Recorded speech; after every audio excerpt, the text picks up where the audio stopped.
Hello, Demon Heads. It's Dungeon Master Matt here with a brief content warning for today's episode. We're talking about H.P. Lovecraft and the Call of Cthulhu role-playing game. And we get into some topics about H.P. Lovecraft's racism, white supremacy, some problematic elements within the game dealing with said racism, misogyny, horror, and violence. And if that's not your jam today, then you might want to give this one a skip. Anyway, thanks for listening. Here's the show. You better roll them dice. You never know if it could change your life. Take a chance, you need a wrong or right. You never know if you don't roll them dice. Hello, Matt. Morning, Rob. Are you feeling sane today? How is your sanity level? Are you have you borne witness to any eldritch horrors, any squamous beings from beneath the earth, any cone-shaped or perhaps strangely fungoid creatures from ancient times? My geometry is feeling pretty Euclidean today, so I think That's I'm good. okay. That's good. However, I am tasting a bit of aluminum and ash. I mean, the psychosphere smells not great right now. I myself am okay. Again, also mostly Euclidean, though there is the corners of this room. They're crawling. There's something strange about them. I Just make see... sure they're 90 degrees and you will be fine. Yeah, hello everyone. Welcome to another episode of Dungeon Master of None. I'm Dungeon Master Matt. And I'm Dungeon Master Rob.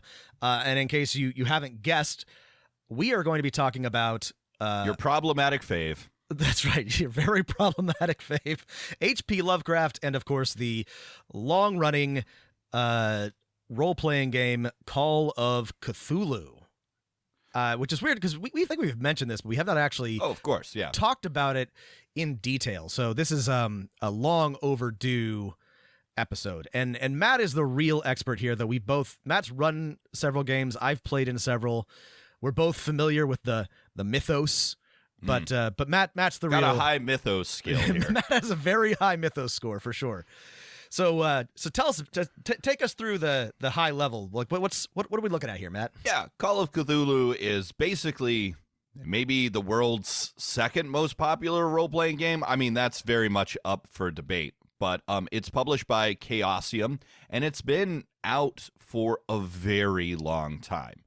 Since 1981, it's currently on its 7th edition, which is the copy of the rules that we decide to look back. It hasn't changed that much, and the basic idea of the role-playing game is that the player characters are investigators, investigating some weird horror, some supernatural and otherworld entities, cults. It's a mystery-solving and horror game, and it's very, very popular. It is, and we'll delve into the specifics and the mechanics, but it has a very different feel and play style, and the system is radically different from anything else you're likely to have played if you're familiar with D20 based games or even D6 based games. It's definitely its own thing, and this is one of those areas where I'm always harping on this, but the theme and the mechanics and the feel of the game work together very well.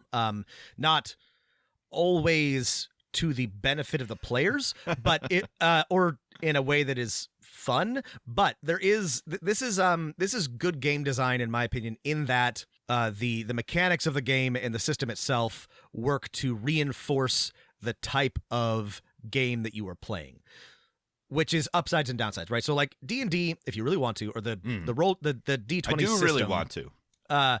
Can sort of be shoehorned into all sorts of different scenarios, right? There's modern D&D, and you can play, lots of different thematic types of games, more adventure-based, more high fantasy, etc.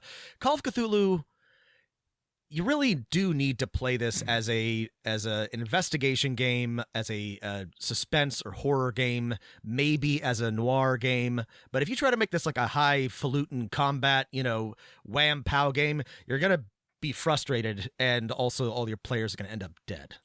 which Of is course, a good thing. Chaosium tried to do this. I mean, this is a long-running game system, the Call of Cthulhu system. This is the 40th anniversary this year. We're recording in 2021.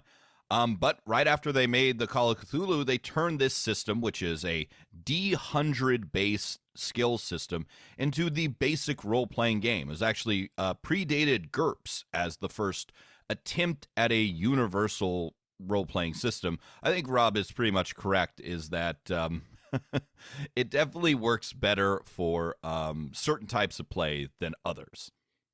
Yeah, and this is a hot take that we may have to address on another pod, but after rereading this, I'm starting to think that maybe the dream of a universal role-playing system is dead and should have died a long time ago. I'm starting to think that if you want a good role-playing game, you should have a story and theme in mind, and you should work toward that. I'm starting to think that too much liberty in the design itself ends up just sort of being bland. But it's almost like, Rob, if someone pitched you a some sort of thing for the perfect role playing game, they might just be some kind of huckster trying to like rile you up. Be wary of that. Be wary of that. Well, walked right into that one.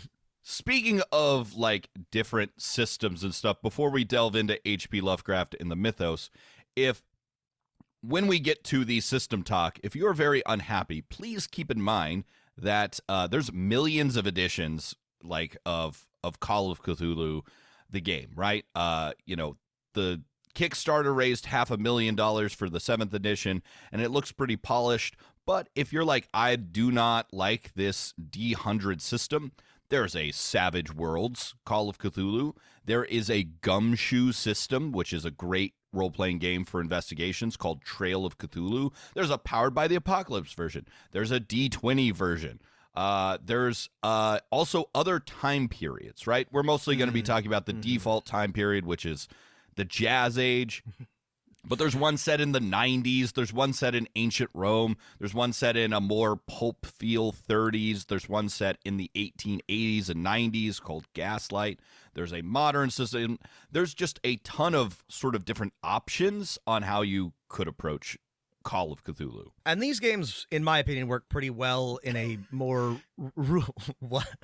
Yeah, maybe all of the systems we just mentioned might be better. With the exception I wasn't going to say that. Okay. It's up to your opinion, but this works really well in a rules light system. Like sometimes I find that frustrating, but the feel and the freeform nature of a Call of Cthulhu investigation works pretty well if you're only making a handful of rolls and they're more, you don't need a ton of crunchy stats to make these games work. A lot of it is atmosphere, a lot of it is investigation, a lot of it is discovery, and you don't need a ton of numbers crunching to make that feel good, in my opinion. Powered by the Apocalypse especially, I think, works really well for Call of Cthulhu. If you don't like Gumshoe and Trail of Cthulhu as well, because in the system, there's no way you don't find the clues. There's no check to fail if you miss the clue. You always find the clues. The checks are for other things. Yeah. What a concept. What a concept, right? Speaking of concepts, let's talk about the concept that is H.P. Lovecraft, Harry Potter Lovecraft. That's right. The inspiration Harrius for Potterius Lovecraft. Yeah. So, all right. So H.P. Lovecraft was born in the 1880s. Oh my God, he's dead. Yeah. Sorry, H.P. Lovecraft, long Rip. dead. Rest in peace. H.P. Lovecraft, he's up there in heaven. H.P. Lovecraft, thank you for telling me it was okay to be weird. Up there, you're hanging out with Prince right now, and John McCain. Yeah, Lovecraft was a small-time aristocrat, blue blood fellow. I don't even know what his family they had some money, and they fell into the Downton Abbey trap, where they had enough money to consider themselves and enough aristocratic bona fides to consider themselves too good to work, but not enough money to really support not working. And so, Lovecraft, he got an education and he, read a lot, but his father was institutionalized and he was a nervous, sickly kid and had weird nightmares. And So he spent his whole life just, bouncing around, interacting with other, coke sniffing, weirdos from the early 20th century, including Howard, who wrote Conan the Barbarian, and a couple of other pulp writers. And during this time, which is funny that they got along so well, in that like H.P. Lovecraft from Providence, Rhode Island, this blue blood, and then Howard from like fucking rural Texas. Yeah, like, it's just the nothing to strangest do with each other. They just both liked writing just sci-fi, yeah, and weird tales. Weird tales, yeah. Anyway, H.P. Lovecraft spent this time. He did a lot of things. He did some ghostwriting. He did some other writing, but he wrote a bunch of horror, science fiction. I'm remembering the children's PBS show Ghost Rider, and what if the Ghost Rider, instead of being like their dad, was H.P. Lovecraft? Oh, fuck, kids. Get out of here. Anyway, we got a real racist guy coming in.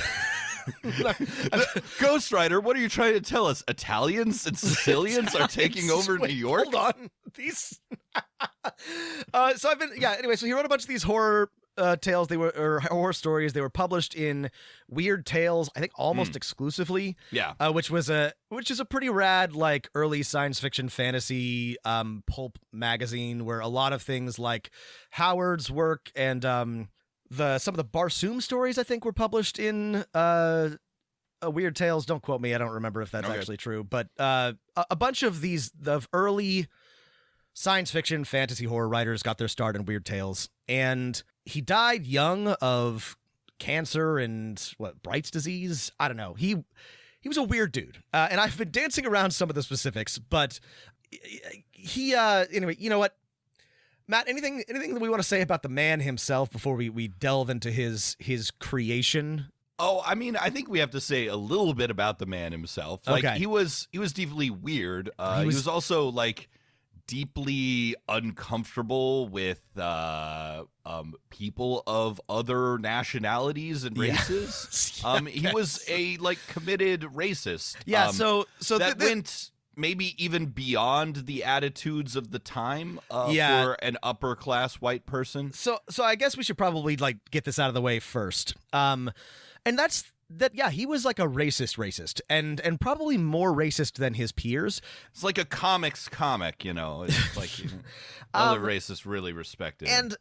And it's funny because he was clearly like a very like frightened, nervous child who turned into a frightened, nervous man. And this allowed him to create, honestly, what I think are truly uniquely horrifying ideas, concepts, like monsters and creatures. Like he truly was like not drawing on anything else but his own horrible nightmares. But it is clear that he considered, eldritch beings from the space between the stars, unfathomable to humankind, to be equally as horrifying as finding out that your grandfather was like from India. Like he thought that like your finding your bloodline was tainted to be horrible beyond belief. That mixed race people were monstrous beings determined by their blood quantum. The most famous story about this is Shadow over Innsmouth, and Horror at Red Hook too, which is basically just him like taking the subway in Brooklyn and being like, oh shit, an Italian, a Spaniard. That's right. No. Right. But the insane thing about Shadow over Innsmouth is basically a much better rewrite of like one of his earlier stories, which was essentially a guy finds out that one of his ancestors was a monkey person, and then he goes insane. And it's clear that the fear of racial mixing was deeply embedded in H.P. Lovecraft. And I read through the whole section in this book on H.P. Lovecraft, and I did not see one word about his racism. There is a section about dealing with racism at the time that is just a paragraph, right? Being like, oh, you're saying a game in the 1920s, people might have sexist and racist attitudes. But there is nothing in the Chaosium 7th edition Call of Cthulhu book about how to maybe reckon with the fact that this is based on a game or a world written by a committed racist, and those ideas definitely influence the way that world works. And, maybe you might want to like investigate, unpack that, figure out how to deal with that. Nope. No help on that. So here's the thing. Chaosium obviously just doesn't think this is a problem. They don't think this is a problem. Well, otherwise they would do it. I mean, this came out 2 years ago, right? Right. Well, the thing is, it has always been well known that H.P. Lovecraft was a racist, and it has come like to light more prominently in recent years as new people enter the mythos and read things, and they're like, wait a second, this is really racist. But honestly, there's no excuse for Chaosium to not just like acknowledge it. And the reason why they should just acknowledge it is because you are still able to and allowed to enjoy H.P. Lovecraft's writing and the inspiration that he gave to other horror writers and fantasy creators in recent years. Very recent. I'm going to say it's an okay show came out called Lovecraft Country. You should watch it. It's pretty good. Little uneven, but it's about black people specifically dealing with, Lovecraftian horrors and deep magic and all these things. And it is the book, I think, was written by a white person, but the show was produced by a black person. N.K. Jemisin came out with a great book called The City We Became. I just finished it. That was good. Which is deeply influenced by Cthulhu mythos. And in the book, the characters acknowledge the racism of H.P. Lovecraft. And it's like, it's fine. I mean, it's not fine, but it's like we are capable of holding the knowledge that he had a cat named N-word Man, and that it is still... Oh, Jesus. Really? Did you not know that? Yeah. Sorry. And that he can still have contributed like meaningfully to the horror genre. Yeah. No, I mean, we're adults here. We can acknowledge it and then take steps to deal with it. That's right. And like unpack it. Like we can understand the world like a little bit, right? Unlike, and it's not a bad thing, unlike in Call of Cthulhu. Right. So I just think that it's important to acknowledge this at the very beginning. Make sure your players are fine with it. It may be that if you have players of color, they're like, I don't really want to play in a Lovecraft-inspired game, and that's okay. But, the racism does not have to be, like, does not, like, underline everything about the game, and there are lots of aspects of the Cthulhu story, or the Lovecraft stories and the mythos itself that, don't explicitly deal with the horrors of race mixing. Yes. And the other thing is, like, I think our conclusion to this little section here is that you can deal with this, but it is something you have to be conscious of, think about, and address with both yourself when you're creating stories and with your players. The Chaosium book does not help you do this. It does not. Any way. So you're on your own. You're on your own. A lot of people have written about this, and there have been a lot of like good discussions in recent years, and I'll see if we can find one to link, but it's just a matter of saying, hey, here are some elements of the Lovecraft canon that are a little problematic. He was writing the 1920s, and he was racist for the time, and also, or he was, that was the time, and also he was especially racist, and that's how we're going to deal with this, or we're going to avoid these things, or whatever. But I do think to play in a Call of Cthulhu campaign, you have to at least acknowledge, some things about the source material. So let's talk about the source material. Yeah. What itself, makes it so interesting and influential that it's influenced everyone from Matthew McConaughey to N.K. Jemisin in their performances? Matt, I'm interested in your take on this. We've both, I have read, I think, I'm not really proud of this because I don't know why I did it, but like I got a big Lovecraft, like, compendium, like of basically all his short stories. And I think I read it like once or twice through, not knowing any better. Not all of them are worth it, friends, by the way. There are some Call of Cthulhu stories that are good, and there are a lot that are bad. But I read through all of them, a couple of different times. And what's fascinating to me about them is that he had some real like horrors in his life. He was clearly like he had an imagination that ran wild with the deep dark things of the universe and our insignificance and the cold emptiness of the universe, and he did a pretty good job of capturing that in many of his better stories. And the better stories, and Matt, you can agree or disagree, are the ones that deal with, in my opinion, the ones that deal with the deep weirdness and the cold, uncaring alien nature of the universe, which is manifested in these, mostly the great old ones, creatures like Cthulhu, that are monstrous and incomprehensible and care nothing for humanity and only want to either dominate, consume, or crush us under their feet. I would say some of the other stories can hit too, like the Reanimator. Reanimator is a pretty great. good. That was also a great adaptation. A great example of one of his better stories that isn't critically part of the Cthulhu mythos. It can be. It can be. But you're exactly right. Right. This is the peanut butter plus chocolate together in a Reese's peanut butter cup. It's horror plus sci-fi. Sci-fi, the universe is vast and we are not important to it. Horror, things are scary sometimes. You mix those together, it's actually kind of fun. It's kind of fun. And the other thing about his racism, or aside from his racism, I mean, there's two things that I think fans of Lovecraft are unwilling to acknowledge that they should just get used to. And the other thing is that, I'm sorry, folks, H.P. Lovecraft was not a very good writer. He had some pretty good ideas, and there are moments of real inspiration, but his writing is dry as fuck. Call of Cthulhu specifically boring. Reads like a very tedious newspaper article. It has absolutely no pacing, and then he'll say things like, "I can't possibly describe this thing to you," and then he'll spend a page describing it badly. It's just it's funny because the Chaosium book gives you a page of H.P. Lovecraft loved using weird words like squishy or whatever to describe things. Here's a whole page of them. I'm like, don't use these. These suck. These words are awful. He really loves his weird words to describe things. And they're not good. You don't need them.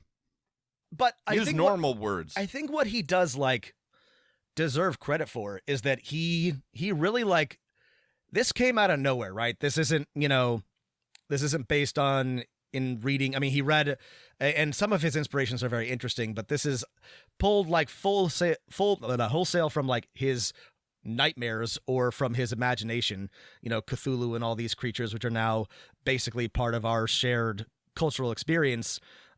He invented on the spot. And I think that other people have done a better job of capturing the nightmarish horror of these things or telling better stories with them. But he deserves credit for having a truly diseased mind, I guess.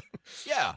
And I mean, listen, we all occasionally, or at least I think most of us occasionally, like watching scary movies, or TV shows or books. And so, people might also like playing scary or horror role-playing games. I will say that style of play is not for every player, right? I think most players will be like, yeah, I want to do an action adventure game, but not everyone is going to want to play a horror game, right? So with that sort of theme of the mythos in mind, you got to see, hey, is everyone okay for a game where it's supposed to be kind of horrifying, the things you discover? And if they're not, then you probably need to find different players or play a different game. And frankly, your average slasher movie contains more horrific body violence than most, even Lovecraft's worst stories. But there's still some pretty unsettling and gross stuff in a lot of these. We'll talk about this in a second, but you can't really do a jump scare on your players. You can try. Yeah. We'll talk about it, but it's not the same as sitting in a dark movie theater and then a loud noise happens and then I jump. Yes. That happens to me a lot. It happens to me I don't a lot. like loud noises. I'm a big Just baby turn the volume in down. scary movies. I hate the jump scare. Jump scare, it's lazy. Don't do it. It's good. We like it. So this is the mythos as it was originally presented. And yeah, Rob, I think, is mostly right that it's a new thing in fiction. Do you have any adaptations of Lovecraft or Lovecraft work that you actually kind of like. We talked about Lovecraft Country, which has some pretty good episodes. I liked Lovecraft Country, and there's some really solid episodes there. This is a great question because I think a lot of people have. I think the best way to build on Lovecraft is to take inspiration and go from there, not to, set it directly in a Lovecraft setting. I know you and I both. But you can do that. You can set it at Miskatonic University, right, you can. in Arkham in 1922. I guess but in terms of my favorite adaptations, and some of these are mentioned in the book. Matt and I both agree on this. It's not really an adaptation, and it's more inspired by one of Lovecraft's inspirations. But True Detective Season 1 has some very excellent and subtle Lovecraft influences. It's like mainlining the secret truth of the universe, Rob. It is. You see, death created time to grow the things that it would kill. Just shut up with that shit. No, I think actually True Detective Season 1... Car is a silent space. Rob, I don't sleep, I just dream. Now, I think if you actually I say time is a flat, what is it? Time is a flat circle. Time is a flat circle, once a week. I just it's because it doesn't mean anything, but it's true. No, it doesn't mean. The good thing about Season 1 True Detective is that if you take it in that Marty, which is Matthew McConaughey's character, who's a little off, his perspective and his visions and dreams are real. The show gives you the explanation of he did too many drugs as an undercover cop, which is, but if you take them as they are real, then it's 100% a Lovecraft story. It is. It is. So another great example is, and this is mentioned in the book, is the Reanimator movie, which is not really Lovecraftian, or it doesn't have squiggly tentacle beings in it, but it's also got, I'm not actually a huge horror fan because I'm a big baby, but it's one of the best horror films I've ever seen. It's disgusting, has incredible practical effects. It's horrifying. If you are at all a fan of horror and you have not watched Reanimator, it's a classic. You should definitely check it out. It's a really good adaptation of a story that's fine, but is also super slow. I'm just thinking about it. It builds on one horrifying moment, which with Lovecraft loves to do. He's and then there was a scary thing, which you've been waiting the entire story to reveal. And sometimes the scary thing doesn't really justify the 20 pages that you spent being it's a weird looking rat. Oh man, I wanted the tentacle monster. But the story is good, and the adaptation is incredible. I also so I've only seen the first 2 episodes of this. Treinta Monedas, a Spanish show that is getting pretty Lovecraftian. I also really like the Nick Cage A B C D. The Color Out of Space. I haven't seen it yet. I've been meaning to see it. It's pretty good. It's a straightforward adaptation of the short story, The Color Out of Space. It's weird. Nick Cage is crazy in it. I don't think you're gonna get much better than that. I heard exactly that. I've been meaning to see it. This is a little bit different, but I think that if you're a gamer, Bloodborne is a really good, I guess, homage to the Cthulhu mythos. There are some really incredibly well-designed monsters, and it does a great job of doing. Lovecraft has a thing where there's, sort of different tiers of horror, right? There's people are horrible, and then there's horrible, slightly more bestial things, and then there's your hideous, eldritch beings from beyond the stars. And Bloodborne does a great job of slowly revealing the greater horror to you in much the same way that Lovecraft does. It's a great inspiration. I would also say, and hopefully this isn't a little too off topic, is that when you plan out and run your own Call of Cthulhu adventures, there's nothing that prevents you from a little bit of adding in some extra things, right? Right. You can add in gothic horror. You can add in folklore horror. Hey, every folk tale, like half of them end up just being unfathomably horrifying as someone gets eaten completely unexpectedly. And I think someone who does that in their media with a very different twist on it a lot is Guillermo del Toro, right? There's a lot of his stories that have big monsters or are gothic horror. I'm thinking of Pan's Labyrinth. Labyrinth has some very Crimson Peak. Yeah, both have some Lovecraftian influences for sure. Right. So I mean, Stephen King, you don't have to stay. Stephen King has his Stephen King, his own thing, but like you can, and I think this is like a very good example because it's not like obviously like this is stolen from Lovecraft, but you can feel the influence in a lot of his horror of like Lovecraftian themes and ideas, and what's the best example of this? I mean, there's a lot of this in the Dark Tower cycle, but a lot of it. Yeah, it is a little Lovecraftian. It could be a manifestation like Nyarlathotep or Nyarlathotep. The Tommyknockers are kind of sorry. The Tommyknockers.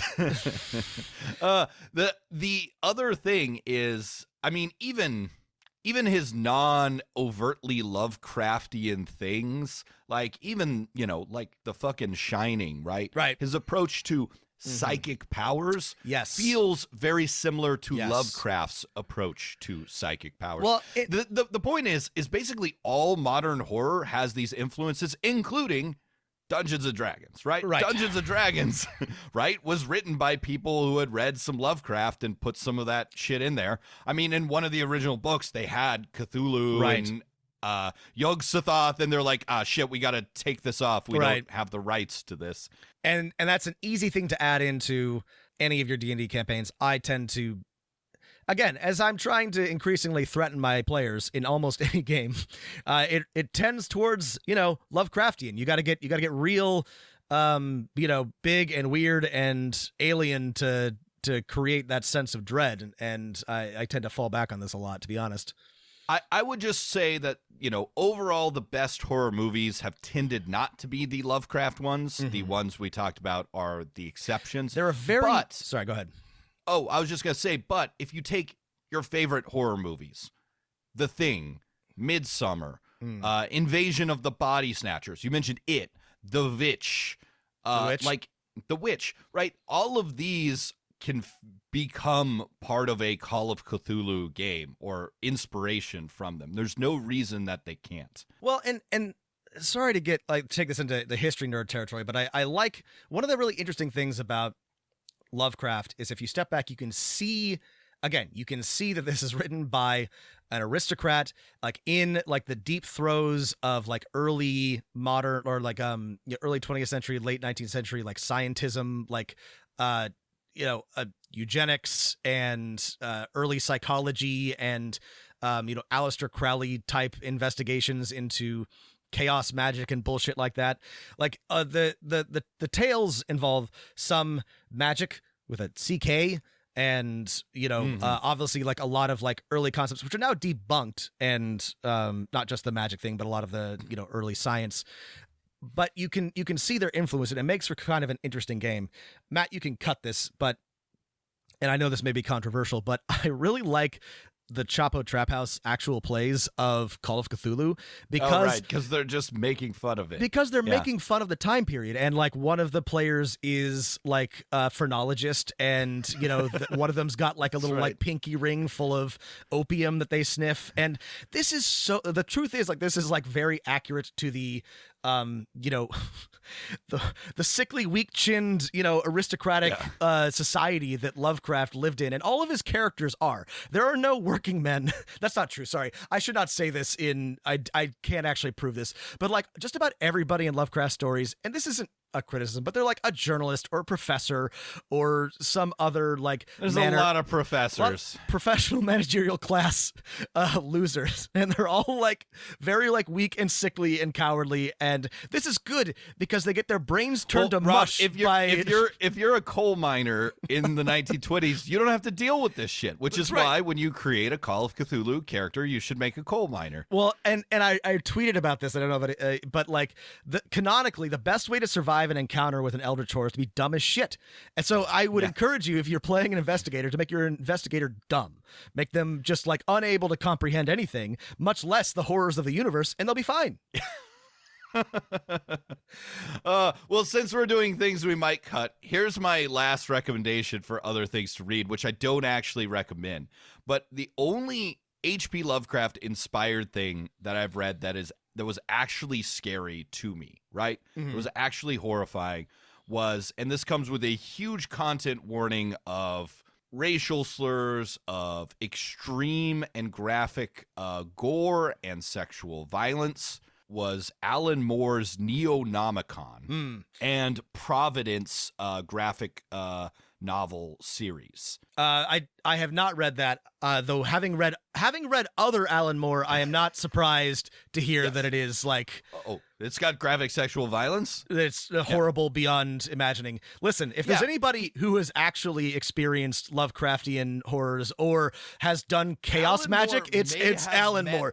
With Nyarlathotep. If there's anybody who's actually met John a wizard, Constantine, right? He's like, I met John Constantine. He said hi to me in a bar. If there's anybody I believe like has like actual knowledge of the world beyond, it is Alan Moore.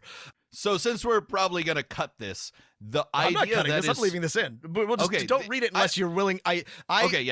Skip forward if you want to read it. I would recommend not reading it just because I don't know. I didn't think it was that good. But the thing that was actually horrifying from it, right? Providence is about a man who is a gay Jewish writer in New York City who like experiences basically every Call of Cthulhu story tangentially, and then meets with H.P. Lovecraft, and like they hang out and fuck.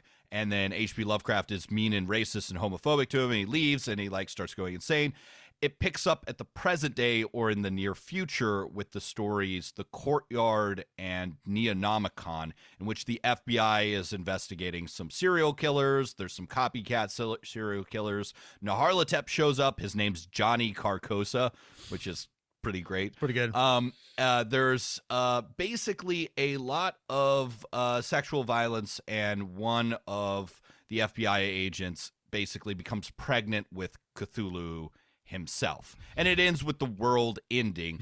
And the point of the story is that the real horror isn't H.P. Lovecraft's shitty short stories, which Alan Moore thinks are like shittily written and stuff. Same as you. He says that the real horror is that like supernatural forces were influencing H.P. Lovecraft to write these and encourage dumb nerds like you to buy a Cthulhu plushie because this influences the freaking psychosphere of the universe, right? And allow Johnny Carcosa and like Dagon to basically give birth to Cthulhu, who lies, dreaming, sleeping, basically being unborn, and then he's born and the world is destroyed. And anyway, you hate to see it. You hate to see it. Alan Moore's thesis on this whole thing is like, it's your fault, you dumb nerds, for liking this shit. This is why the world is going to end. That's what we get for. I mean, that's what happens when he writes Watchmen and you don't get it. You don't fucking get it. You fucking idiots don't get it. And now he's mad, and he's right to be mad. He's been mad for. Alan Moore has been mad for longer than any other human being, but he seems okay. I mean, he's come to terms with it, but he's mad, and he'll never forgive the world for being too stupid. And I honestly, I can't blame him. The Watchmen. Supermen are fascist, or superheroes are fascist. Oh, cool! We love these superheroes, Alan Moore. You made superheroes are fascists, and also all like driven by their sexual insecurities. And wait, you think that's cool? Wait, that's not. What's the matter with you? God damn it! All right, so let's get to the system game itself. Yeah. Okay. Mechanics. Call of Cthulhu by the Chaosium edition. Again, choose your own adventure as far as systems. All skill checks and all checks are rolling a D100, which is something Dungeons & Dragons players are familiar with. You roll 2 dice, you get 100. Single thing you has a rating from 0 to 100. The basic idea of the skill system is you want to roll under your rating. The higher rating you have, the bigger chance you have of succeeding. There's also some mechanics for more difficult checks where you have to roll under half your skill, or extreme checks where you have to roll under 1/5 of your skill. Opposed checks are handled quite simply in that both players, or the DM and the keeper and the investigator, both make checks, and you compare the degree of success, ties going to the person with the highest skill. There's a couple other new mechanics introduced in 7th edition that seem cribbed straight from 5th edition or other new RPGs. The idea of pushing, which allows you to try again at grave consequence, a great mechanic to steal for almost any game, which is why it's not from 7th edition Call of Cthulhu, and a basically advantage mechanic where you get to re-roll one of your die if you have assistance or some other benefit. And that's it. That's the Call of Cthulhu system, how it works. There's obviously a lot more with equipment, building characters, running the game, magic, Tommy guns. How much does a bowler hat and a monocle cost in 1922? But there's the 30-second rundown. And it's interesting because the core mechanic of, again, Chaosium's Call of Cthulhu is very, very simple. Everything is handled with basically one type of roll. That being said, it's not actually simple. Determining a lot of the relevant numbers. Building a character can be difficult. Finding the number that you need to roll under can be distressingly complicated. But I will say this, that it is nice that you got the dice and you just need to roll the same thing for just about everything. It makes it very simple. Players aren't like, well, wait, hang on, is this a damage roll? Is this a D20? Is this something else? Everything is handled by one type of roll, and it makes it easy to wing it. If you do not have the numbers in front of you, you can sort of be like, I don't know, this is hard, this is easy. You're trying to roll under half. You're trying to roll under a fifth. The system, I will say, the other thing of it is your investigators are, in general, especially starting out, really shitty at most things. Right. Oh, and sorry, now that we're talking about the system, I do want to take a quick detour to say one thing very clearly, and this is a very deadly system. And we've said that before, but it's different with Call of Cthulhu because you are not really given the tools to survive. And one of the things that's very, very well designed about this game is that your investigators are super outmatched, even against the lowliest of Cthulhu mythos creatures. You're just helplessly overwhelmed and dealing with creatures beyond your ken. Even and the world is just deadly in general. Right. Someone pulls out a Luger and shoots you twice. You're probably dead. You're dead. You're not going to dodge aside. Probably. Combats are a comedy of errors as everybody fails to hit each other. It's a lot if you're looking for a realistic game, right, that has the feel of what a bunch of ordinary idiots would do in a combat or investigation situation. This is a good approximation. I've played in 2 games with Matt. Matt has run 2 games for me where I've died. I got kicked to death by a mutant horse. That's right. I botched a roll so badly against a spell that a cultist was casting at me that I think I killed the entire party. I mean, we died, and I think it was my fault for rolling badly because I failed, and then it just cascaded from there. And this is fun, by the way, but your players should know that, and there's a lot of things in the book that are let your players know that they're in danger, but if they are probably or very likely to die or at least go extremely insane because the game is built like that. It is hard to thrive in Call of Cthulhu. I will say, and Rob said, this is a realistic system with air quotes, right? But it's realistic in that, you can die very easily. Humans are fragile. The system encourages this, but if that is not your cup of tea as a dungeon master, I would suggest the Cthulhu pulp books, which give ideas of hey, what if Indiana Jones had to fight Yog-Sothoth? He'd probably kick its ass. How do you run this in a way where you actually have a better chance at succeeding? And you can do that. You can make different you cannot put a spell in there that is so dangerous it will kill the entire party if you botch it, right? That was a choice I made a very long time ago, I'll admit to.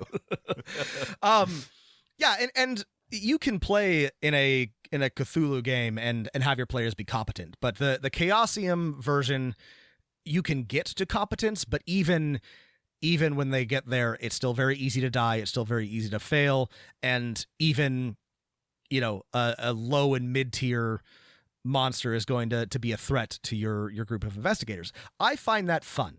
I like playing in these types of Call of Cthulhu games.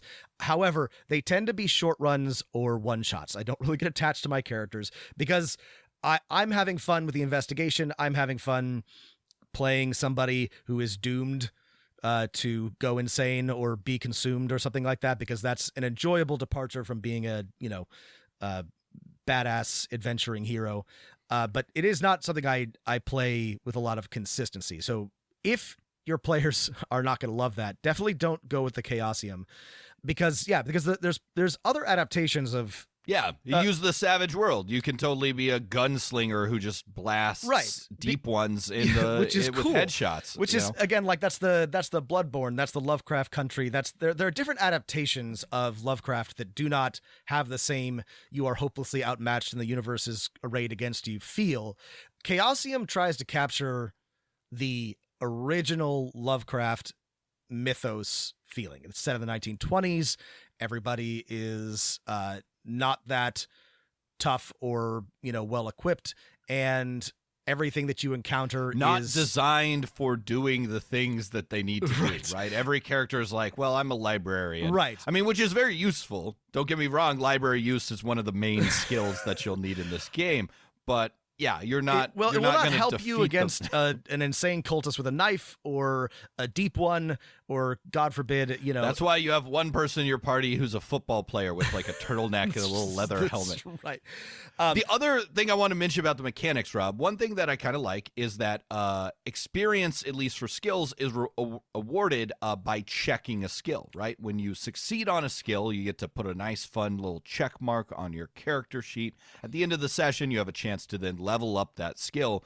So basically, you end up leveling up things that you use, and it kind of encourages your players to sort of look at their character sheet and see which of their abilities they haven't tried to use to solve this problem, right? That players have, instead of with players approaching everything like a nail because they have a hammer, they have a huge tool belt, and they're like, all right, I haven't used library sense use to solve this problem yet. Oh, I haven't used my, talking skills to go talk to the secretary of this evil company yet. Why don't I do that, right? And what the mechanics encourage a certain type of play, right? And that is investigation. That is why your players are called investigators. And most of the game is going to be you are trying to figure out what's happening with a murder or a cult or a weird company or a strange occurrence. And I find this to be a lot of fun. It is, of course, different than a more combat-focused game or a more social-based game.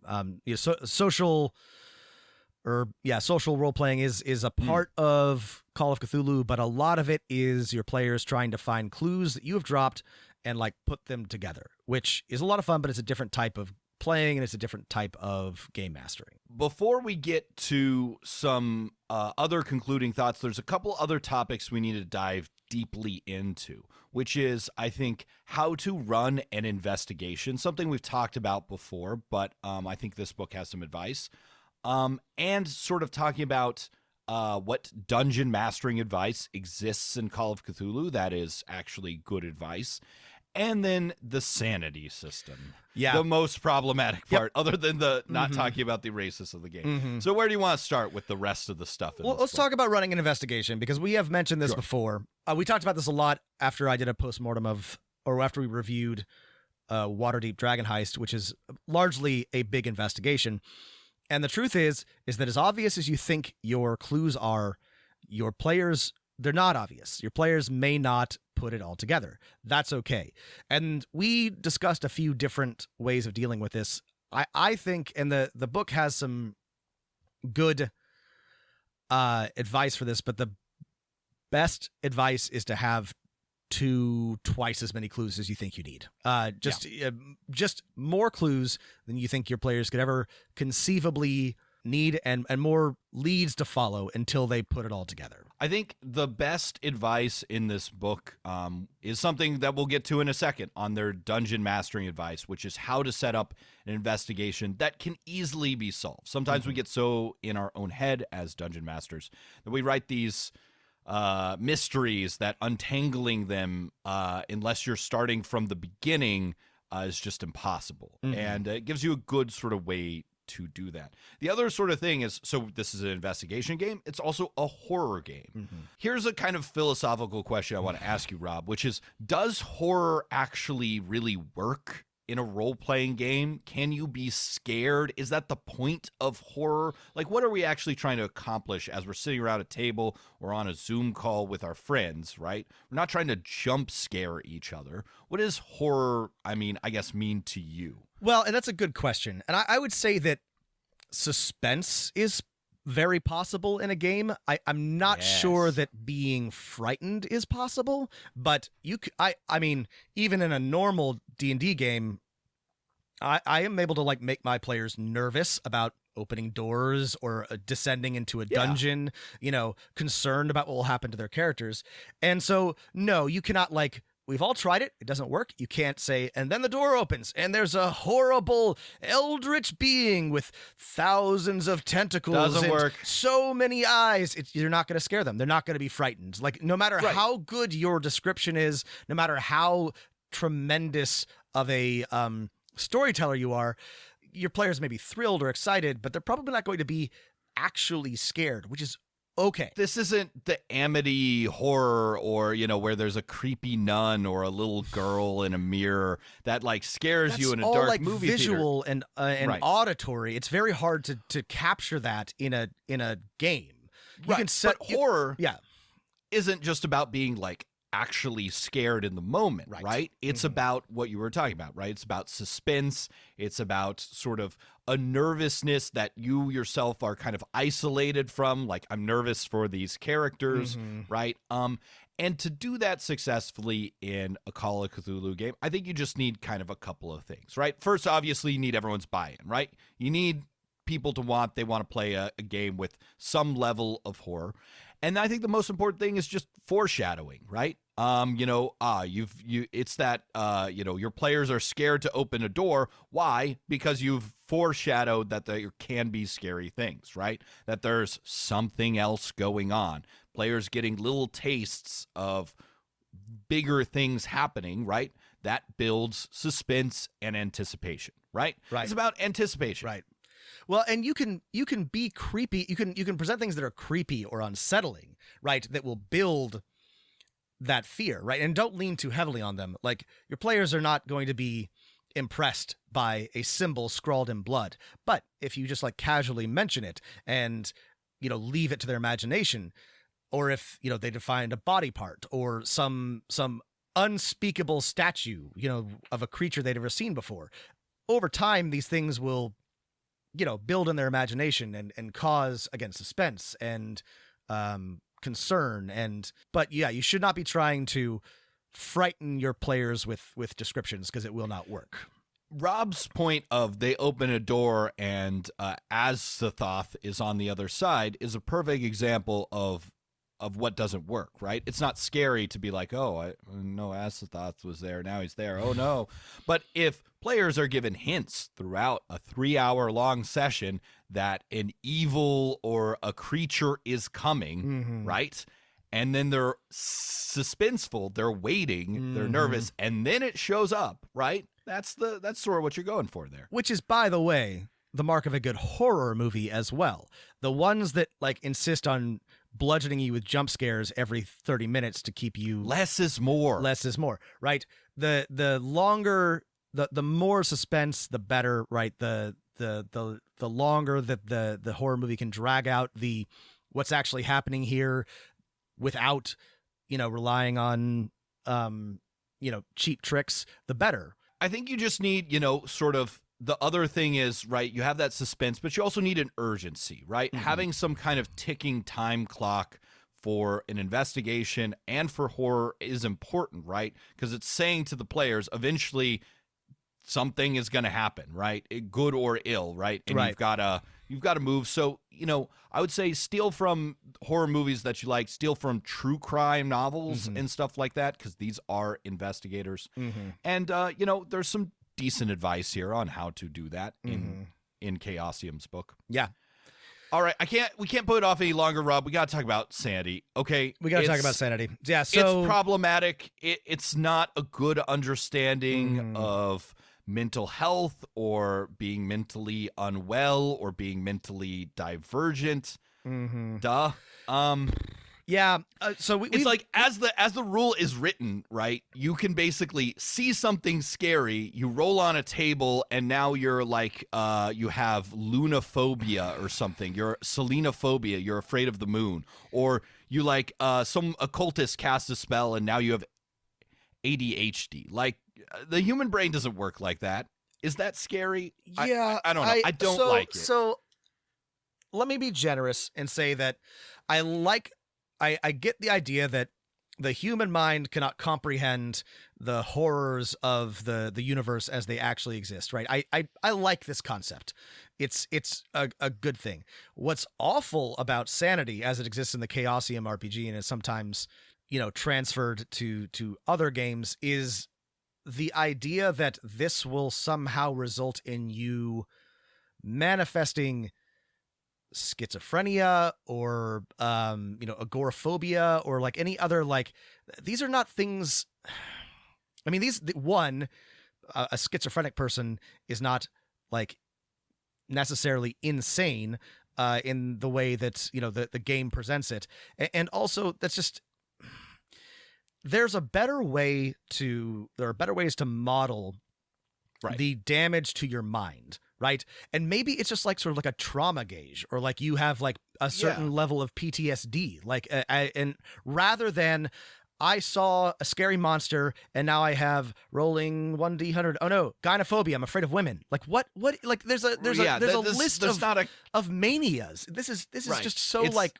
It's very well, frankly, this is the kind of thing somebody from the 1920s would come up with. They're like Sigmund Freud, give me a list of manias. And then Sigmund Freud would say, here's 100 manias for you to roll on, you weirdo. The mania that you have is wanting to categorize everything. The thing that really, I think, sucks about this is, one, the words used to describe it. Yes. Right? Sane and insane, which are words that don't really work. And are not acceptable by the like medical community anymore when describing, and by like just people who want to be nice human beings. Yes. Okay, so there's that. Two, remember that when this was written, being gay, 1981. Actually, is that true? I'm thinking this is. I mean, in 81 wasn't homosexuality still in the DSM? Hang on, I'm gonna look this up. I think it was 77 when it was removed. 73. Anyway, the point is 73. Thank you. I mean, there's a great This American Life on that. There was. Sorry, Matt, what are you saying? I was just going to say is that Rob has pointed out that this isn't how these things work at all. And I would also point out, in Lovecraft stories and in all of the great stories inspired by Lovecraft, this isn't how people kind of get horrified at the mythos. No character from a great Stephen King novel, gets selenophobia, right? From seeing a scary clown.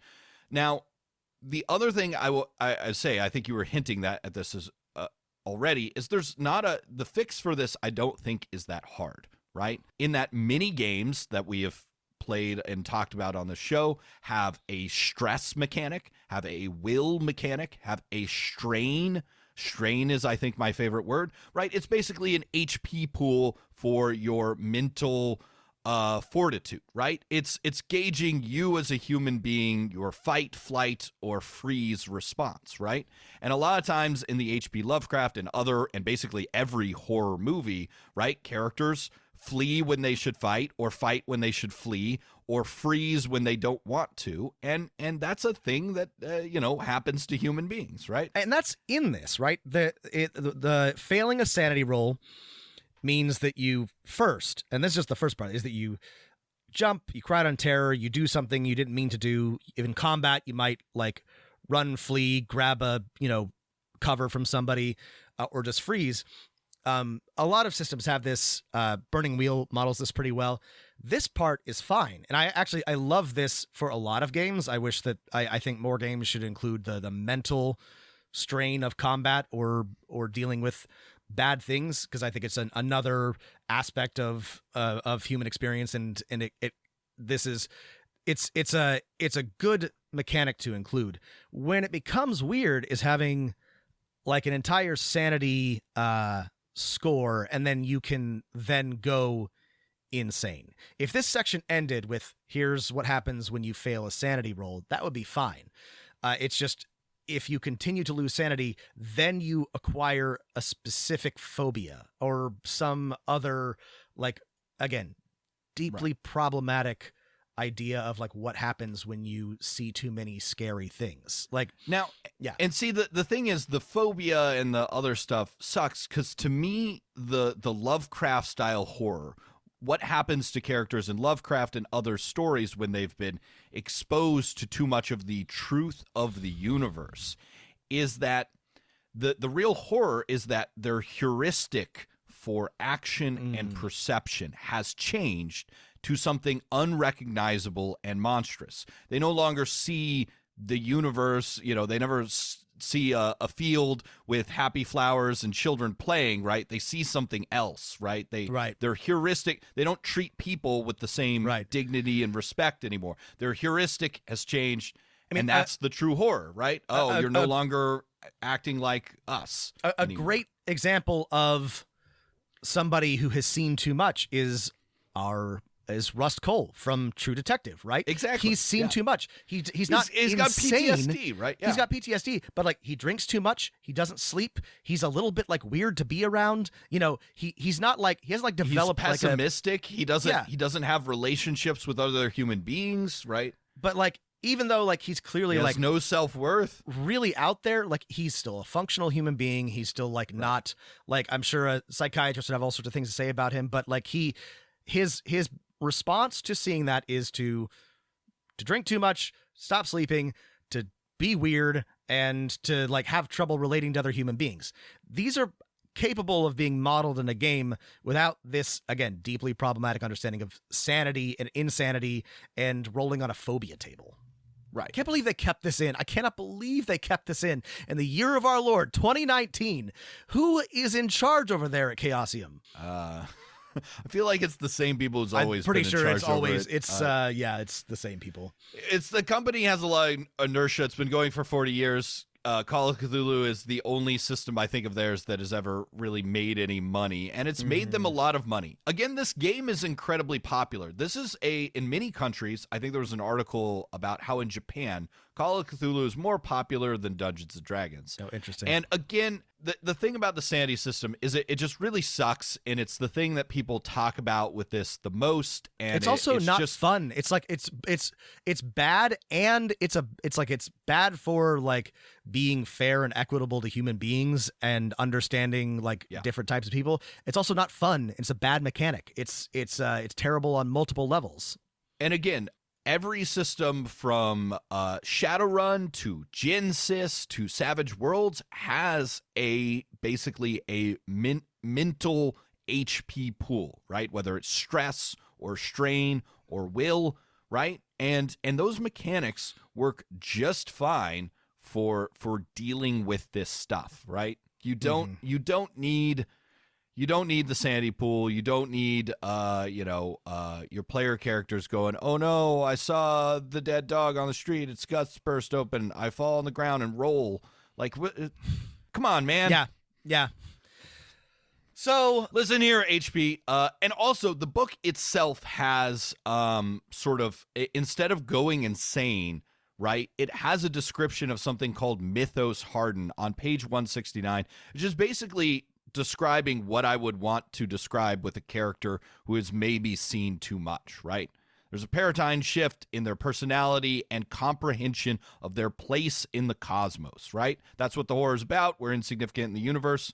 Okay. Yeah. Cool. Yeah.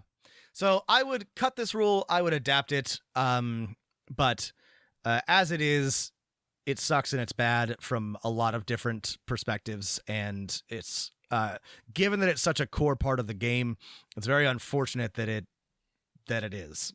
So there are better ways to deal with this. And yeah, this ain't it, Chief, I guess is what I would have to say.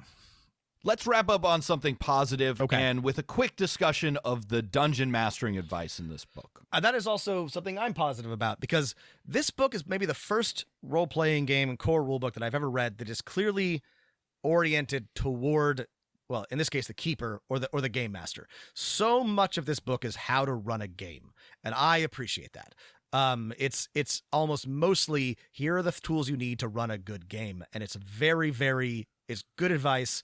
And it's well written. It's very thorough. There is a great section here, and it's so insane that other systems don't do this, on how to run a published adventure. There's, of course, also two examples. 2 scenarios. Oh my God. Imagine if Dungeons & Dragons came with 2 scenarios and advice on how to run them in general. Here's the other thing about Call of Cthulhu, because we're in year 40 of Chaosium Call of Cthulhu. There are a shit ton of published adventures. And if you compare it in the number of adventures published for the system, number 1 is probably Dungeons & Dragons. Number 2 is Call of Cthulhu. Maybe it's no coincidence. I don't know what is the cause and what is the effect here, that these are the number 1 systems, because it's hard to come up with an adventure. There are a lot of adventures. There are some great ones. The Masks of Nyarlathotep is basically an insanely long adventure that is super, super good.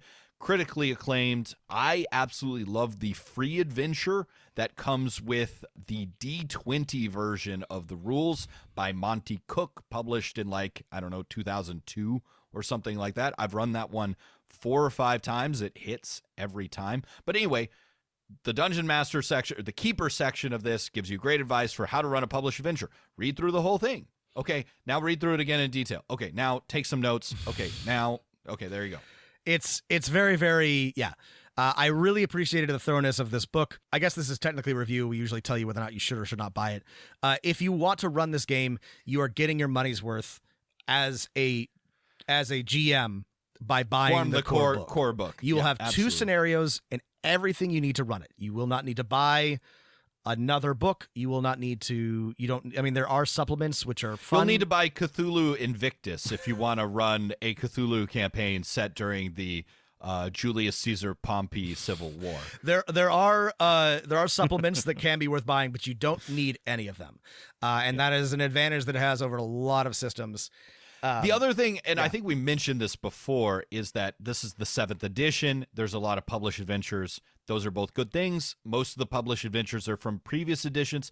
It don't matter. It doesn't matter. The edition has not changed enough that you will hardly have to change the system, anything. But it's still a D100. You're still rolling under. It's so easy to adapt. You can run a 4th or 5th edition adventure in this just as easily as a 7th edition. Yeah. The other good advice I have, or I think there are 2 other good points that I have from the DMing advice, which is, one is just the advice to pull from the unexpected, right? Especially when players sit down to play a Call of Cthulhu game, if they've played one before, they have certain expectations, and those expectations are probably bad. And if you pull from other sources of horror or mystery or true crime, your players will, I think, absolutely love it, right? If they play a Call of Cthulhu game where there's something doing Invasion of the Body Snatchers, it will be enough of a mix-up that they will have a lot of fun, and it's not just fighting another tentacle beast in something's basement. If the players have never played Call of Cthulhu before and are less familiar with the mythos, make sure you run it as initially a true crime investigation. Like most horror movies start off not with a giant monster eating people, right? But with normal people doing normal investigations and escaping from a normal situation. And then the supernatural anticipation, foreshadowing, and then intrusion into the story. Yeah. I think that's great advice. The other suggestion that this book has that is super useful for all dungeon masters is in the Keeper section, it clearly lays out how to kind of write an adventure in a way that a lot of books don't have. The steps are very simple. You need to start with, what's going on, plus what will happen if the investigators don't get involved. And then you need to come up with a couple sort of outlines of how do you solve this thing? How do the investigators find it out? Basically asking, after you lay out the plot of what's happening, what are the connections between various parts, the clues that people can find? And then last, you ask, what's the hook? How do the players get involved in the beginning? You come back together, you have 3 simple questions. What's the hook? What's going on? Plus what will happen if the investigators don't get involved? Question 3, how do you solve it? AKA, what are the connections? A super easy way to sit down and organize your thoughts when writing an adventure. Yeah.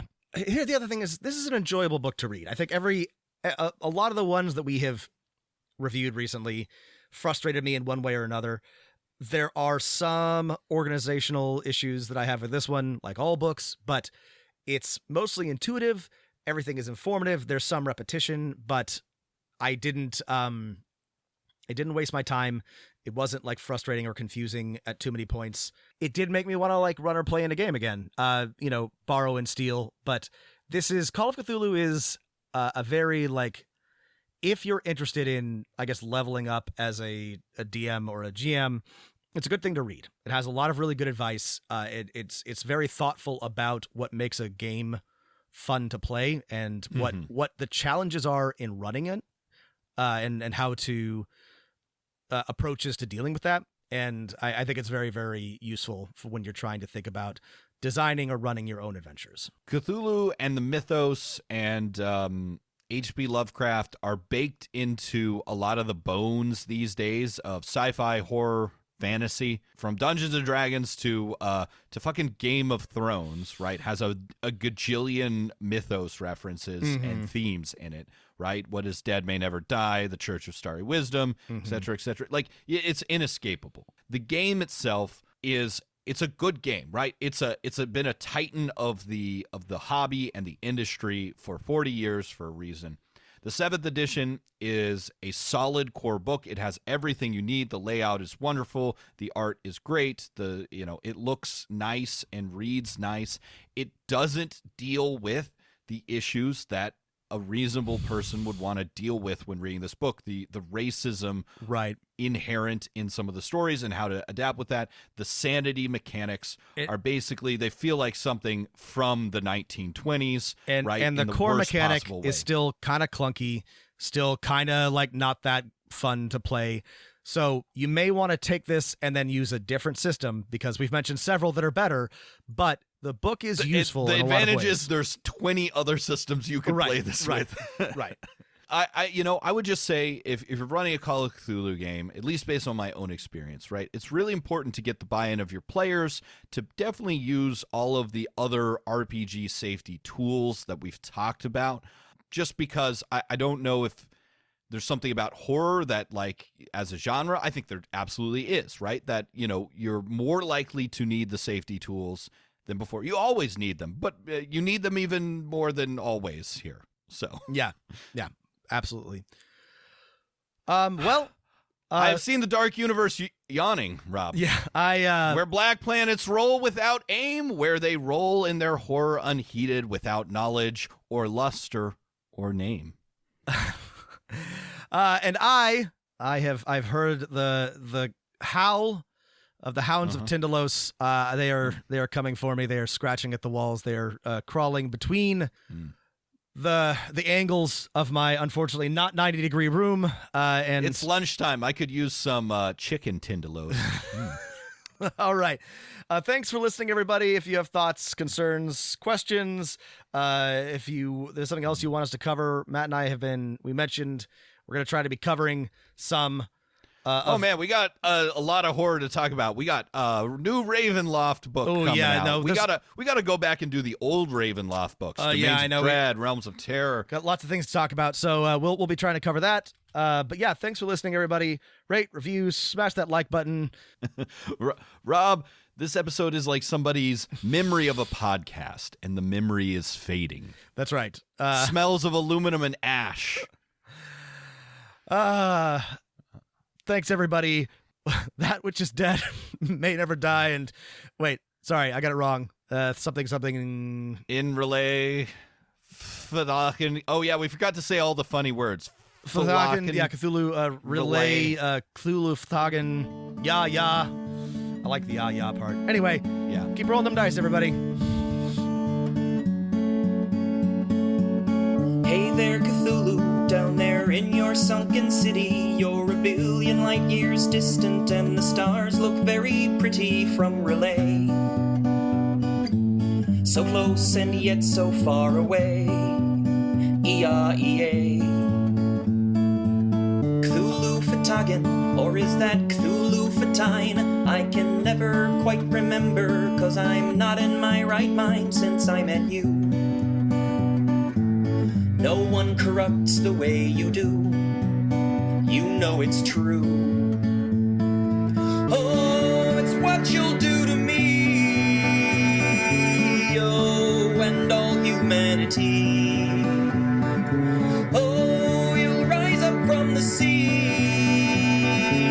Oh, kill everyone slowly, except the ones like me.